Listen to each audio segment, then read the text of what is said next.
मराठेशाहीच्या नकाशास कुणी लावली आग, का नाही आली अजूनही आपल्या मराठ्यांना जाग.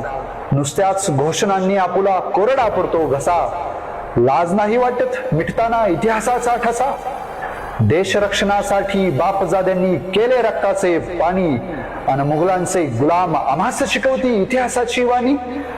शिवछत्रपतींच्या कर्तृत्वातून प्रांत आपुला जगला, अन बापजाद्यांनी शिकस्त केली मुलख मारला सगळा. पराक्रमाने पुनीत केल्या दिशा रांगड्या दाही, जिथवर उधळले घोडे तिथवर देशाची सीमा जाई.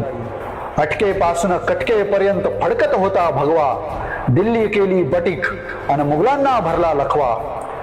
देव देश धर्मासाठी आम्हीच रचल्या पराक्रमाच्या गाथा, अन मुघलांचे गुलाम करती क्षत्रियत्वाच्या बाता. अजूनही जर तुम्हाला प्रिय असेल हा भगवा, पुढच्या पिढ्यांस स्फूर्तीदायी हा नकाशा तरी जगवा. ही बात नसे नकाशाची केवळ, असे इतिहासाचा घात. आवाज उठवा तुमचा आणि दाखवा मराठ्यांची जात. आवाज उठवा तुमचा आणि दाखवा मराठ्यांची जात. धन्यवाद.